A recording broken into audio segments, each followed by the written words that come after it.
Swayam Prabha. Digital India. Educated India.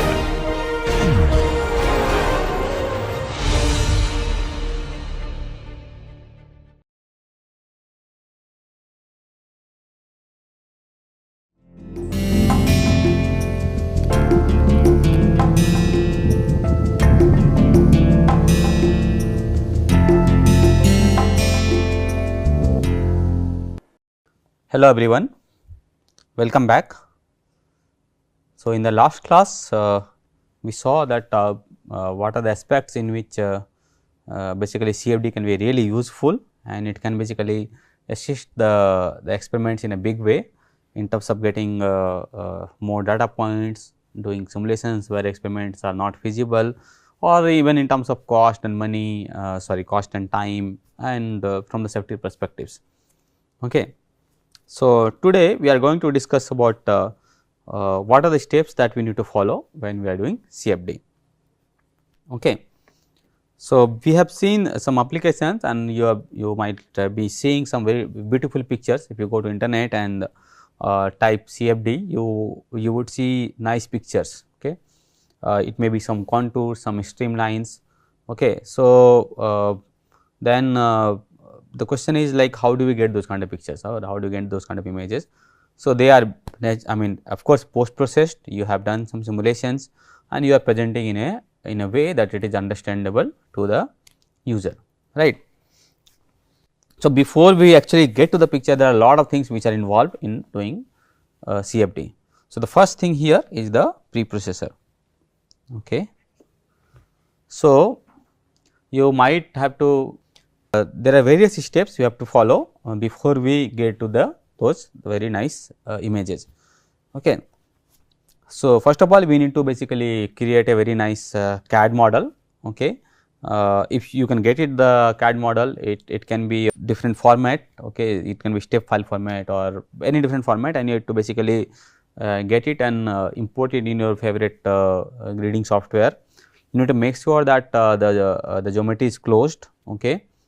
And it is watertight, okay, because if you have leaks, the flow might get inside. Okay. So, you have to basically separate the solid domain and the fluid domain.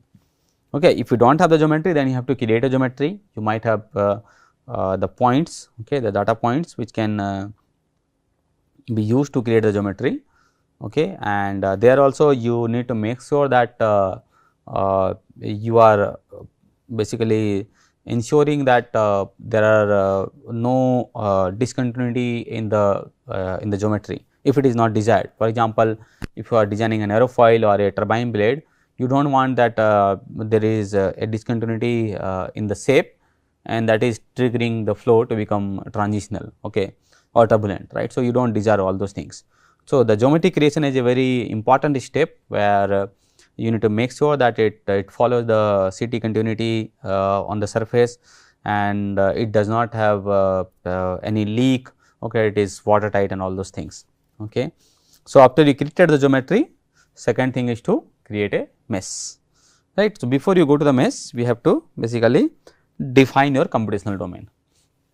So, what is your computational domain? So, let us say if this is your flow past an aerofoil, okay.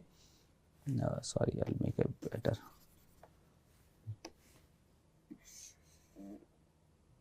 Okay, let us say if there is a flow past an aerofoil. So, you can choose different kind of topology. Okay, you might want to create a domain which is like this, okay, where there is an inlet and there is an outlet. Okay, or you might want that okay, I want to create a domain like this. Okay, that you can define your topology that you want. And in certain cases your topology is restricted by the requirement that you have. For example, let us say if you are simulating a cascade, okay, which is again a blade, but there are blades on top also and then blades on bottom also, right. And if you are simulating one single blade, then you have to ensure that you are simulating like this. Okay. So, in this case you cannot you do not have the luxury to use a domain like this, because you need to take the effect of this blade to this blade and this blade to this blade, right, because it has got certain confinement. Okay. So, there are certain cases where you have to have the inlet and outlet. There are certain cases where you can basically define just a far field and do away with that. Okay. And then again this is for external flow, you can have the internal flow also. Okay. So, in the internal flow you have the external geometry given and the inside is your computational domain. So, you have to discretize within the body, right. So, the flow can be external, the flow can be internal. If the flow is external, then you have to basically find out what is the computational domain, so that you can apply your boundary conditions properly. If it is internal domain, then your domain is defined, you have to discretize and create a nice mesh there. Okay. You have to set up your material properties. Okay. For example, you can, for the solid you can use aluminum, or for the liquid or for the fluid you can have some ideal gas, okay, or air or nitrogen, whatever thing you want. But this is an step which can differ, you can define it on your solver also. Okay. And you can also define a boundary condition here, or you can also define in your solver. Okay. So, but what you are going to define, you need to basically take care of that during the grading stage. For example, if you are doing a periodic boundary condition, right. So, what is on top is on bottom also, right. So, a good approach would be like if you have, let us say 100 points here on here, then instead of 100 points here also, right. If you have let us say 50 points here, then you can have 50 points here also. So, that it will conform to each other. So, okay, so this is a conformal periodic system. Of course, if you do not have, you can still interpolate and do that, but if you have the information that okay, you are going to apply periodic boundary condition on top and bottom, okay, then you can accordingly define your grid points and accordingly decide your computational domain. Okay. So, in some softwares you might have to tell already okay, this is going to be periodic and then it will accept that in the solver. But if you have your own solver that you have developed, then you can just take care of the topology that you want according to the boundary condition, make your grid and then take that grid, and in your solver you can define the boundary conditions the way you want. Okay. So, after you have done so, after you have done the pre-processing, the next step is your setting up the solver. Okay. So, the first thing that is what kind of equations that you are solving, okay, in your setup. Is it your incompressible or compressible, okay, because as you will see that your solution approach will vary whether you are solving a compressible flow or an incompressible flow. Okay. Okay, that is one thing. Secondly, is your code dimensional or non-dimensional, okay, because accordingly you have to give your boundary condition value, initial condition and so on and so forth, right. So, it can be non-dimensional or dimensional for each of those. Okay. So, all this information you need to set up in your solver. Okay. So, if it is incompressible, you might only do the mass conservation and the momentum conservation, but if it is compressible, then you might need to do all mass conservation, momentum conservation and the energy conservation. Okay. The other thing is that whether it is a 2-dimensional flow or a 3-dimensional flow. Okay. So, if it is a 2-dimensional flow, the momentum equation will be only 2 x and y. If it is a 3-dimensional flow, you need to have all 3 momentum equation. You have certain solvers which are by default 3-dimensional. Okay. Let us say for example, if you are using open form, okay, so it has got a 3-dimensional solver, but you can still use that solver to solve a 2-dimensional problem. Okay. So, what you need to do is that in the third direction you can have certain number of grid points, very few minimal grid points, okay, because it is by default a 3-dimensional solver, but you can use symmetry conditions there to ensure that okay, those 3-dimensional boundaries are not affecting the flow on the 2D surface. Okay. So, accordingly you can set up your equation. Okay. We will see that if the flow is compressible, we need an additional equation which is equation of state. Okay. And why is that? Just a brief mention here. Okay. So, in the compressible flow, what are the variables that you have? Okay. So, the variables that we will have is rho, u, v, w P and also temperature, right. So, these are the variables that we have for the compressible flow.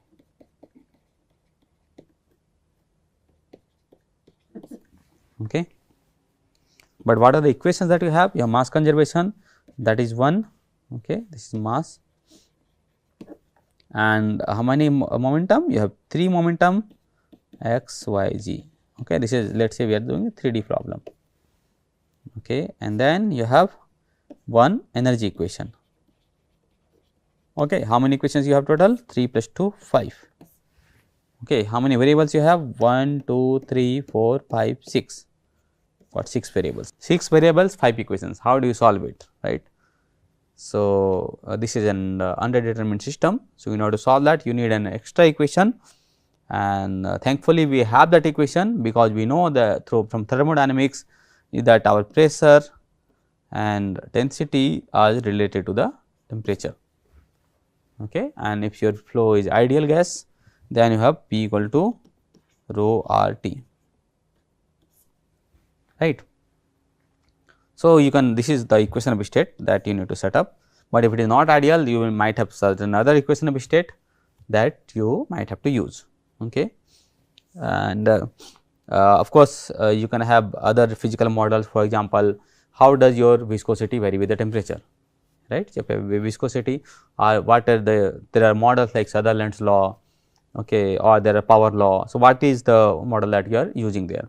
So, all these things you need to set up, if what is your gamma, whether it is the flow, the fluid that you are using is diatomic, monatomic, triatomic, and so on and so forth, right. Then after you set up the transport equation, the third thing that you need to decide is your physical model, okay, in the sense that what are the turbulence models that you are using, okay. So,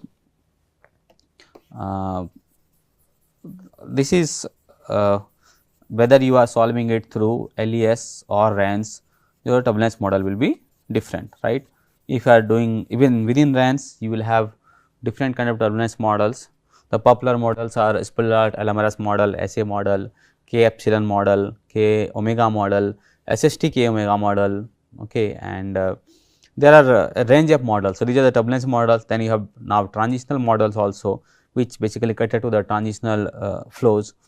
So, you can have this 4 equation Mentor's SST model, okay, and then you can have this laminar kinetic energy model. So, all those different kind of physical models are present, that. So, you need to select depending on your flow what kind of model that you want. If you are using LES, then LES has also got different models, okay. You have got Smagorinsky model, you have got Weyl model, you have Wall model LES, all those kind of things are there that you need to decide. If your flow has got combustion, then you have different models for combustion also, whether you want an ED dissipation model or laminar flamelet model. So, that model you have to decide. If you have a radiation, then you in the radiation also you have model that you need to choose, and if there are other processes, you have to choose those models as well. So, once you made your grade and chosen all those things, then the second thing is that what are the solver settings that you are going to do is basically first thing is initialization, how to initialize it, whether you want to initialize from the inlet, from the outlet, you want to put a hybrid condition. So, typically in a range simulation, it does not matter how you initialize it, because ultimately the steady state will be the same, okay. But this may not be true in a DNS or LES, because even a slight perturbation can change the things, okay. In RANS also, I mean, regardless of the initialization, you should get the same result, but it will definitely affect your flow timing, I mean simulation timing. So, if your initialization is proper, you might be able to get the converged result faster, and if this initialization is not according to how the solution should look in the end, then you will get the very slow convergence, and sometimes it may diverge also. So, initialization plays a big role in basically deciding the fate of the solution, okay.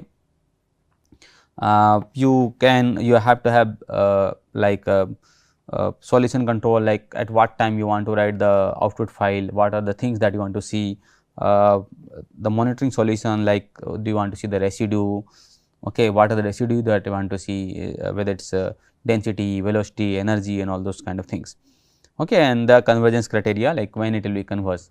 So, in the range simulation you can say that, okay, when it reaches to 10 power minus 5. So, when I say it reaches 10 power minus 5, what do I mean? It means that I am looking for a steady state solution. Let us I am looking for a solution where density has got a certain value at a given point, right. And now, if the change in that density between the previous iteration and the current iteration is less than 10 power minus 5, okay, then we would say that, okay, solution has converged. So, that is the criteria that we can decide. Okay, I am just giving an example of density, but it can be any variable, it can be the turbulence quantity also, it can be k and epsilon also. Okay, so, that convergence criteria, that when do you say that solution is converged. Okay, please keep in mind discussion is for range model only. Okay, if the flow is unsteady and if you are doing an LES or DNS, you will not see the residue going down to 10 power minus 5. Okay. So, in that you will have different criteria for assessing whether your simulation has got a meaningful solution or not. So, that we will discuss in the future classes. Okay. So, after you have done this, so this is all the solver part. After you have done the solution and it has converged to a certain level, okay, what you can do, you need to basically analyze your data set. Okay. So, basically you have at every grid point, so like the grid that we made earlier. So, for every grid point you have the value of the converged value of rho u v p, rho u v w p. Okay. From that you want to calculate certain values. You might want to see the velocity, you might want to see the change in pressure, temperature, density, etc. So, you can use your contours, okay, or you may be interested in finding let us say vorticity, omega, okay, or you might be interested in finding the skin friction or the Nusselt number, the heat transfer and so on and so forth. So, you can calculate all this from these variables. You have the grid and you have these variables, you can calculate those gradients and plot it and see it, how does it look like. You can have the line plots, okay. Let us say what is how the things are varying across this line, let us say at the center line, okay. Then you can have a line plot, or if you want to see the 2-dimensional thing, you can make a contour. If you want to the 3-dimensional thing, you can make a isosurface, right. You can have velocity vector, how the velocity is changing, you can have streamlines, okay. You can plot all those different kind of things for your for understanding the results of your simulation. Okay, and as we have discussed that because we can refine the grid a lot in your CFD simulation, if your simulation quality is good, you should be able to get these gradient parameters also nicely. Okay. I will just take you through some of these examples of this pre-processing solver setup and monitoring solution to the post processing. Okay. So, for example, if I want to simulate this NASA trapezoidal wing and I have this CAD model. Okay. So, what I will do, I will just first get the CAD model. Okay. So, this is the CAD model I got, okay, from the same geometry. Okay. You can see that you have a slat here, okay. This is slat and this is a flap. So, both are present here also, there is slat, there is a flap and there is a wing. So, I have got an equivalent CAD model here. Okay. So, the geometry is available to me. Okay. What I need to do is now make a and this is just the view of the same thing. If you take a section there, so this is your 2D view, okay, at a given section. Okay. You can have a slat here and a flap here. Okay. And once done that, here I am saying that how to make a grid. Okay. On the same thing, you have to design the surface grid and then you have to design the volume grid. Okay. So, this is a multi-element aerofoil. Okay. So, you have to make sure that there is enough bond layers on the body, okay, and then there are regions of high gradient, okay, very close to the body like here, and away from the wall you can use an unstructured mesh, right. So, this is so we got the CAD geometry. I am not showing the domain here, but domain is somewhere like very far away let us say here, okay, and you have to set up the boundary conditions at the end of the domain. Okay. So, you got a grid, made a domain around it, got a geometry, made a domain around it, and then made a grid around it. And while making a grid, you ensure that wherever you are expecting high flow gradients, let us say in the boundary layer very close to the body, you have refined mesh, and when you went away from the body, you basically can use a coarser mesh, because the flow gradients are not that high in that location. Okay. And then you set up the solver. Okay. And here you can see the monitoring that I was talking about. You can monitor your mass or the density, energy, momentum, your turbulent quantity that you want. Here it is nu t, and we will discuss what is nu t in future classes. But you can see that, okay, my solution, and let us say I am setting my convergence level to 10 to the minus 4. So, this is my 10 to the minus 4. Okay. So, when every component has reached below 10 to the minus 4, I can say that, okay, my solution is converged. Okay. That means the change in the aggregate change, or the sum of the changes of the energy, let us say in this case the red one here, between the previous iteration and the current iteration is less than 10 to the minus 5. Okay. So, we say that, okay, it has converged.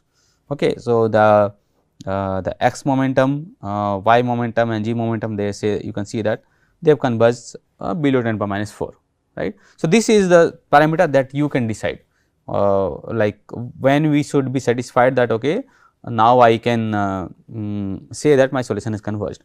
When you run the simulation, you would see many times you would not reach the desired convergence. There will be fluctuations in the flow, okay, which is not dying out. So, there are various reasons for that. Sometimes it is numerical and sometimes it is physical. Okay. When it is numerical, it means that maybe you have not made the grid properly. Okay. There may be elements with very high aspect ratio. Okay. The orthogonality is not satisfied. Okay. So, there are or your solver setup could have problems. Okay. You are using a scheme which is not suitable for that kind of problem. But there are physical reasons also why it is why it may not converge. Let us say if the solution got inherent in unsteadiness, that means that the solution is not a steady state, but you are using a steady state solver there, right. So, what you will see, it will keep on fluctuating. Okay. Typically, let us say you are trying to simulate flow over a wing at a very high angle of attack, right. So, when you do that, what will happen, that the flow may separate at that angle of attack, okay, let us say near the stall angle. So, in that case, if you try to use a range simulation for that angle of attack, you might have this convergence issue, right. Your, let us say your CL and CD will probably can do like this. Okay. It will not, it will go up to certain level, up and down, and after that it will start doing like this. That means that flow has got some inherent unsteadiness, which cannot be captured by that steady state range simulation. If you want to really capture that kind of flow, you have to do U range, which is unsteady range, or approaches like unsteady approaches like LES and so on. Okay.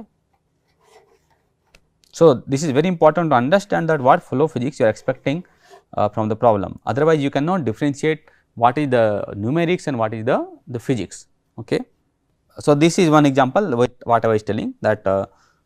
So, these are different turbulence models for that same flow over the wing.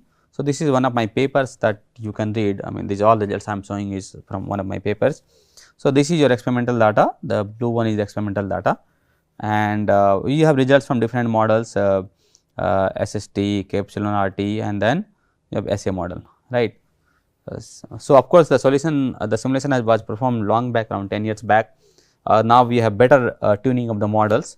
Okay. But what is important point to see here is that when the angle of attack is lower, all the models basically agree more or less with the experimental data up to this point. Okay. And after that, you can see that the simulation data or the computational values of the CL is now started deviating from the experimental data. And what is very important to see here is that, for example, you want to see the stall angle. So, this is your stall angle, for example, in the experiments, right, it is stalling at 35 degree. In the turbulence model, you can see that, for example, this your K epsilon RT and SST that stalls at around 30 degree, and for SA it is stalling much earlier, around 20 degree, right. So, when the angle of attack has increased up to a certain value, the flow started experiencing separation, okay. And whether these models are able to capture the separation, that is the question, right. If they are not able to capture the separation, you will not get the correct value or correct flow picture from the simulation. Okay, so those are the things that you need to be very careful, and you should have certain understanding of the flow physics that you are going to simulate before you basically use a model or trust the model. And this is just a visualization that I was saying, that you can see some streamlines here, nice streamlines, and you can see some kind of separation here. Okay. And of course, when you perform this unsteady simulation, because at high angle of attack the flows tend to be unsteady and your results might improve. Okay. So, this is what is the crux of the CFD process: geometry creation, grid generation, solver setup, simulation, and then post processing.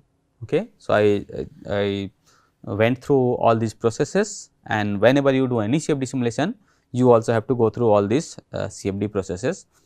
And we went through one example, but you can take any flow example, or when you read any paper, you would see they would show you a grid, computational domain, boundary condition, what is the convergence level that they are using, what is the turbulence model that they are using, and so on and so forth, and finally they will show you the simulation, right. So, with that we will stop today, and in the next class we will start discussing about different solution approaches. You can have finite volume, finite difference, finite element, and so on and so forth, and we will also start discussing about the governing equations. Thank you very much.